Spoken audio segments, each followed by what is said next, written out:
This video is made possible by the following sponsors. Make sure to check out their products as well as the rest of my gear in the description below. Hey guys, Shedley McSheddington here, and welcome back to Race Room for another video. Today I'm going to be following in the tradition of this channel, which is miss a freshly released update and get to it a couple of weeks later, which is the case here for the Mercedes C-Class DTM from 1995. First up, I'm going to be honest with you guys and say that I don't really know much about DTM, let alone this era of DTM.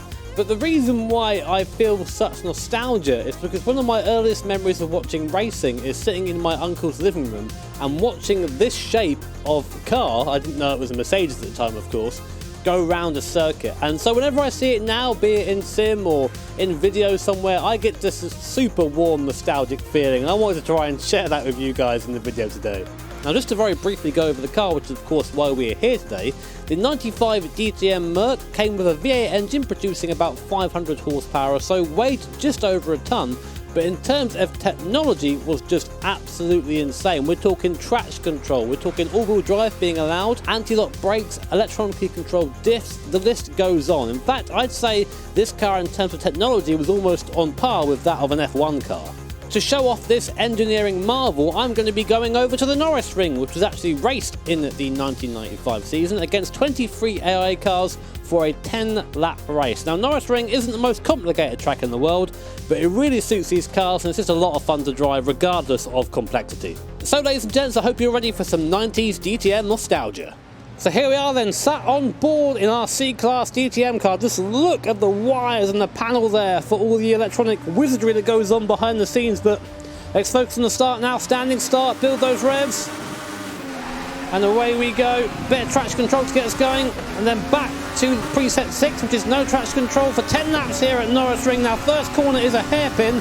24 cars all flying for position down here. So nice and early on the brakes, and saying that there's still a nice big crunch. Not what I like to see there, but luckily we have mechanical damage off, so I wouldn't have really suffered there, but I did lose a few places, which isn't ideal for the first lap. Now for this very deceptive chicane. You can be very quick through here if you have a car that's hooked up. So I'm going to go 3 wide in front, there's a gap here, I'm going to go for it. Ah, no, I'm going to get boxed in, no, I'm not, now to the outside. And then back into the inside, contact from behind as we just try and get through in one piece. This is DTM, ladies and gentlemen. Through and through. We have Daddy Team on the outside there. Kurt Team and his Mercedes. Sorry, mate. He is my granddad. Go down towards T1 again. First time at speed, though. Just sending it up the inside, but I have to be so slow because now I'm really tight on the curb and I can't really cut here. Go, go, go, come on. Wow! Okay, traction control still off. Let's send traction control back on. Car on the outside now, usually not a good place to be for this first right-hander, but if you can get speed through, you can carry it to the left. He didn't, we're good. Aim for the wall on the exit. Wow, even with traction control, the car's sliding door-to-door action. Hey, mate, how's it going? Going to try and avoid having him go up the inside. He just about managed to outbrake him. Just checking my mirror. He's still there though. Going to go for it. Wow, he got such drive there off the corner. I'm going to go the inside now. Wow, that gap got very small very quickly. And again, hello again. I'm on the other side now. Laps absolutely flying by around here up to P14 now. Again, heavy on the brakes for T1. Try and find a spot which isn't going to put me in the back of a car. Got Peter Grau there on the right. Oh, sorry, it's Alexander Grau, sorry. Oh wow, I am completely not in the right gear. Should have been in first gear there. I forget that I have actually geared this car properly. A couple of other setup changes as well, including a bit more camber at the front, bit less at the rear, bit less rear wing as well to get the car turning through this section. So he's still struggling with understeer, massive understeer there. I thought the traction control might be the reason for that, so I'm going to turn my TC off now and hope for the best. Oh, you see the car sliding a bit, contact with the number 5 in front and out the corner sideways. That's how we do it. 50.7 there from Bert Meyerlander. You might recognise that name if you're an F1 fan. Wow, on the bump there, car got a little bit slippy. Don't want that. Deep in the slipstream now. Put it to the inside. Oh, late on the brakes. Late as you'll want to be, really. First gear.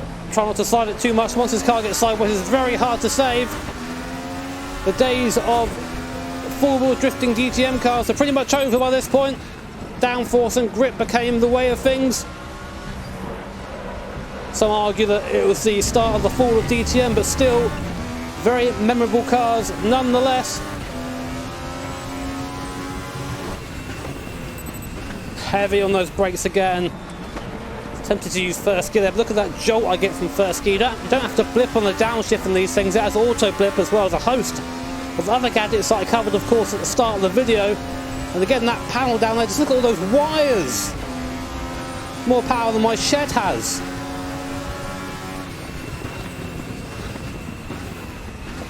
Let's try the outside here. No, not working. Haven't quite got that much grip, but the cars are fighting in front. That's good for me. They're going to slow each other up.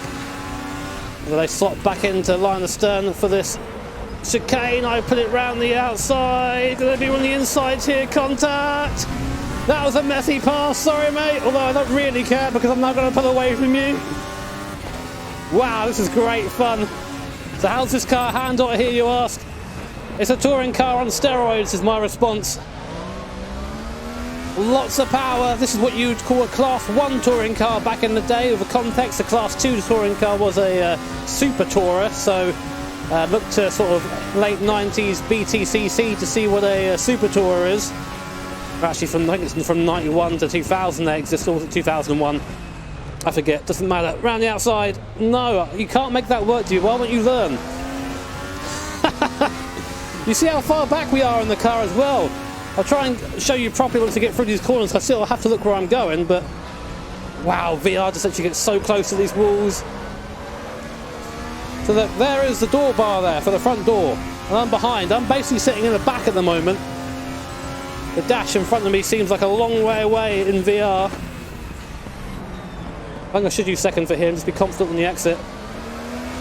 Progressive throttle on exit. AI seem about right for me on this difficulty, and I'm keeping with them. Occasionally get a nice overtake opportunity. What position are we in? We are in the P12. Can we get top 10 for this race? It seems like a bit of an ask at the moment, but we'll try our down just... Oh, wow. Very late on the brakes. Hello, hello, hello, hello, hello. Sorry. That is the scary thing about Norris Stringer T1 there. You get the braking zone just a little bit wrong. Off you go. Into the grandstand. You go full Mustang. Wow, fighting in front. They're going to slow each other up. No, they're not. Look at that. That is quintessential DTM. Look at that. Wheel arch, mirror to mirror, wheel arch to wheel arch. What a view we've got here. Just feels even more real when you're in VR. Come on. And that's still going at it. That's going to slow up this 15 car here. Oh, it's a Franchitti car. He's going to pull the Citroen. I'm going to go to the outside. I'm going to run out of room very quickly. Hello, dude. Wow, I can really reach out and touch his mirror if I wanted to. Brake as late as I dare to. I've got nowhere to go. He's still got the inside. Will I get biffed? Will I get biffed? No, he goes through cleanly. Still okay. I've still got the inside, though. Just had it by a wheel arch. Now I've put the acceleration down to this right-hander. Got to get past him. I am past. Nice. If he had got the line for that left hand, there would have been busted, but we're good. We're through. Up to P11. Top 10 now is within striking distance. Can we make it happen, I wonder? Second gear, get right close to the Armco. Just trying to balance the wheel spin out of a corner. There's just a sweet spot between a tiny bit of spin. Just get the engine revs up. Look at the crane there, the lights coming down. Not quite on the last lap just yet. A couple of laps left for me to make up another position.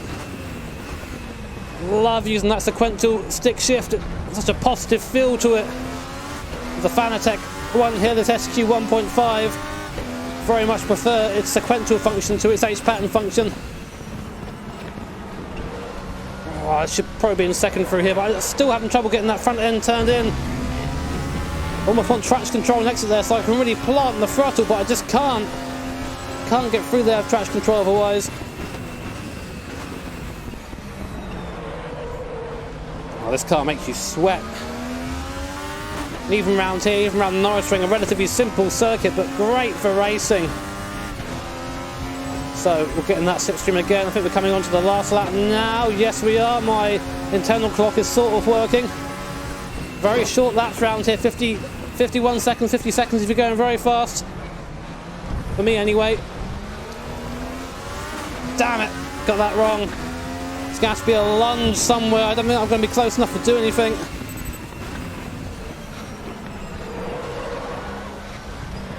Oh, you can see that, you can hear the car and see it go sideways. Just trying my best to get on the throttle early, not quite close enough to do anything with the car in front, I don't think.